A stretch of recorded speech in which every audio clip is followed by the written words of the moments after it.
Hai semuanya, ketemu lagi bareng Mihu di sini. Oh ya, kali ini Mihu akan membawakan alur cerita Donghua yang berjudul Battle Through the Heaven. Mihu mengingatkan sekali lagi ya bahwa konten ini full spoiler. Tanpa lama-lama lagi, yuk langsung aja kita masuk ke isi ceritanya.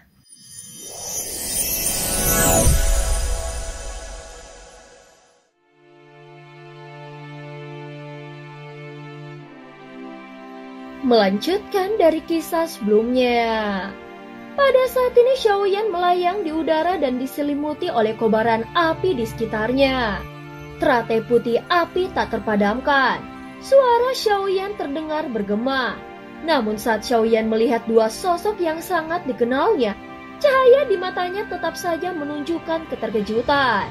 Sebelumnya Ning Yao dan Tianxun telah dibunuh oleh Xiaoyan di dunia kuno Dewa Abadi dan Iblis. Bahkan jantung mereka telah dihancurkan secara total. Namun sekarang entah bagaimana mereka bisa muncul kembali di hadapan Xiaoyan.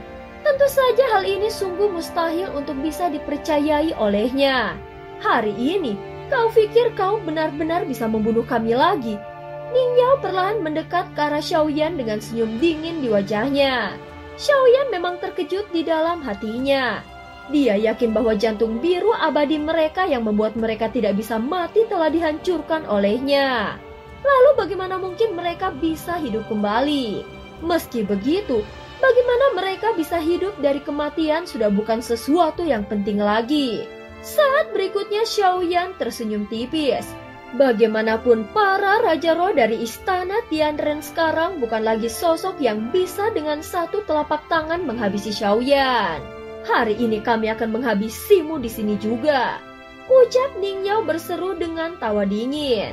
Pada saat yang sama dia belum menyadari aura dari Xiaoyan yang tersembunyi rapat seolah sengaja disamarkan. Oleh karena itu Ning Yao bahkan masih mengira Xiaoyan hanyalah seorang kultivator tingkat yang rendah. Kemarahannya yang terpendam selama bertahun-tahun juga membuatnya kehilangan kendali. Dia segera melangkah maju dengan penuh kebencian dan dalam sekejap, seekor ular kecil berwarna biru muda langsung berubah menjadi seekor naga racun raksasa. Dengan tubuh penuh kekuatan mematikan, sosok Ning Yao menerjang langsung ke arah Xiaoyan. Namun Xiaoyan yang pernah bertarung melawannya, tahu bahwa Ning Yao adalah kultivator racun. Dan naga raksasa di bawah kakinya itu mengandung racun yang sangat mengerikan. Dulu pertempuran melawan mereka sangat sulit bagi Xiaoyan. Namun kini tampak seperti tak seimbang dan bahkan sedikit menggelikan saat melihat Ning Yao maju dengan penuh keyakinan. Saat menghadapi serangan Ning Yao, Xiaoyan tidak menghindar sedikit pun. Dia hanya berdiri diam di tempat dan tidak bergerak.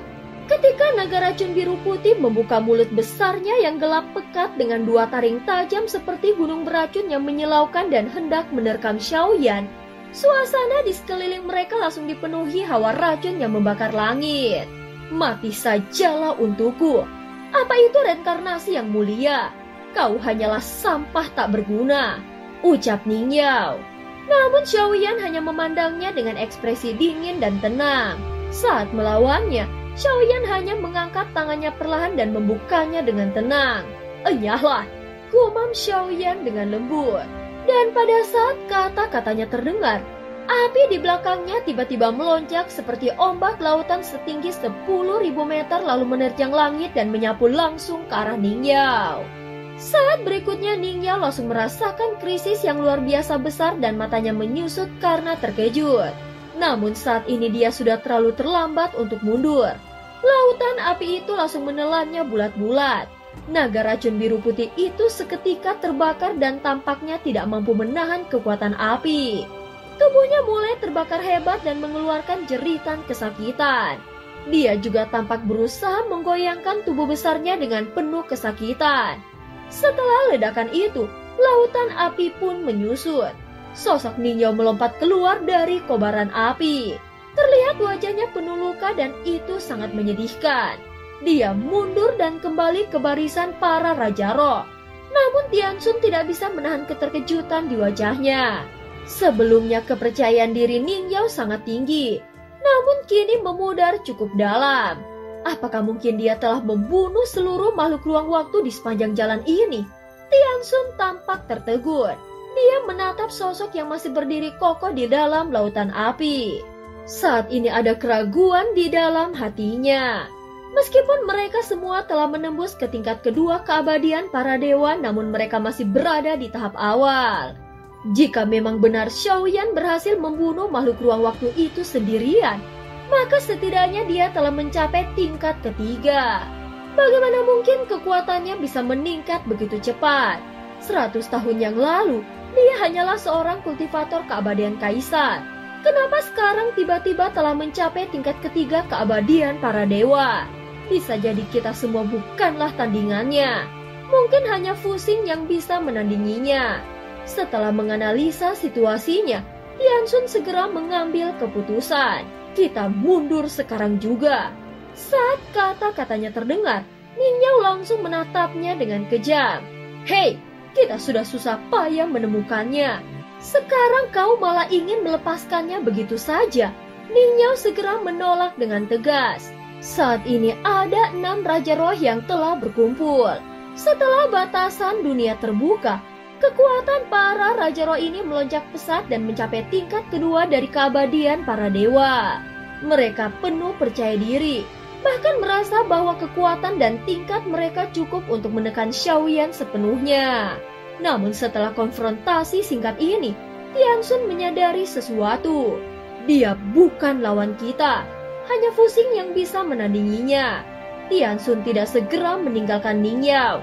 Tetapi setelah dia mengucapkan satu kalimat ini, para Raja Roh lainnya langsung mundur satu persatu. Pada saat yang sama, Ningyao menggertakkan giginya. Matanya penuh amarah seakan menolak untuk menyerah. Namun dia pun sadar bahwa dengan kekuatannya sendiri, dia tidak bisa membunuh Xiaoyan. Akhirnya dia ikut mundur dengan terpaksa.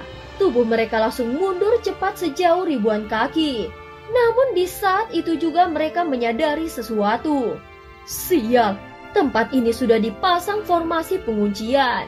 Wajah Tianxun langsung berubah drastis. Dia melirik ke arah Ningyao lalu menatap kembali ke arah Xiaoyan dengan lebih hati-hati. Mereka berdua pernah mati di tangan Xiaoyan sebelumnya. Jika bukan campur tangan tuan mereka dari balik layar, mereka pasti telah lenyap dari dunia ini. Dengan kekuatan Xiaoyan sekarang, Tianxun tidak berani meremehkannya sedikit pun. Walaupun dia baru saja mencapai tingkat kedua keabadian para dewa, namun dia bisa merasakan bahwa mayat makhluk-makhluk ruang waktu yang mereka temui di perjalanan telah dibasmi oleh kekuatan yang bukan berasal dari tingkat kedua.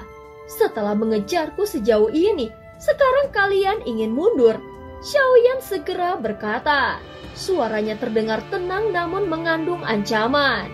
Sebagai pengkhianat dari dunia sensi, kalian semua bersiaplah untuk mati. Tubuh Xiaoyan tiba-tiba melesat cepat. Dia mengangkat penguasa beratsuan dan tampak menyala oleh api yang seolah memiliki kehendak sendiri. Penguasa beratsuan langsung mengarah pada keenam Raja Roh. Lautan api di sekitarnya pun mengaum seperti ombak besar yang mendobrak segala arah. Bayangan kakinya mengayun perlahan di atas gelombang api. Di saat yang sama, tangan Xiaoyan bergerak dengan cepat. Kemudian teratai api putih abadi tak terpadamkan segera muncul. Membunuh keenam Raja Roh memang sulit.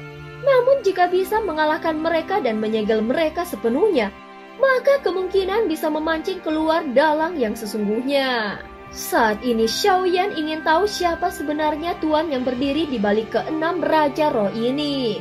Apakah dia sang pemusnah ataukah makhluk lain yang lebih kuat?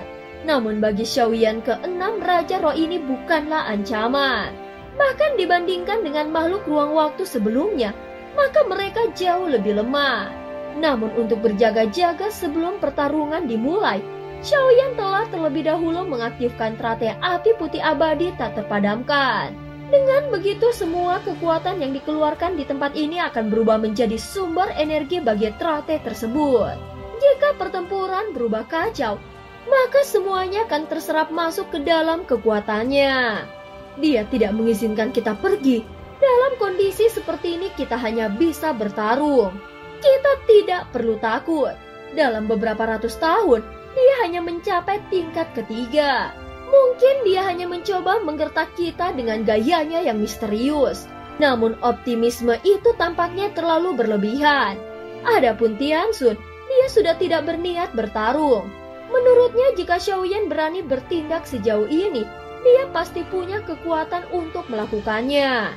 Buyun, Keiyun, kalian berdua fokus membuka segel. Dan yang lainnya tahan dia sebisa mungkin. Tianxun tidak mengikuti keinginan Ning Yao. Baginya kabur adalah prioritas utama. Dari aura yang dilepaskan Xiaoyan, mereka tahu tidak mungkin bisa menghindar dan hanya bisa menghadapinya secara langsung. Namun mereka juga menyadari tidak mungkin bisa mengalahkannya. Jadi satu kelompok akan bertahan dan satu kelompok lainnya mencoba membuka formasi penguncian. Walaupun Ning Yao bersikeras ingin membunuh Xiaoyan, tetapi yang lainnya mengikuti instruksi Tianxun. Saat berikutnya bayangan kaki Xiaoyan kembali melayang di atas lautan api. Ning Yao, Tianxun, Hanmo, dan Keiyun langsung menyerang secara bersamaan. Mereka bahkan mengaktifkan armor baju besi dewa. Begitu armor itu muncul, mata Xiaoyan memancarkan cahaya pembunuh yang lebih tajam. Dasar sekelompok anjing liar, sepertinya kalian harus diberi pelajaran yang sangat menyakitkan agar kalian semua sadar diri. Ucap Xiaoyan dengan tatapan yang dingin.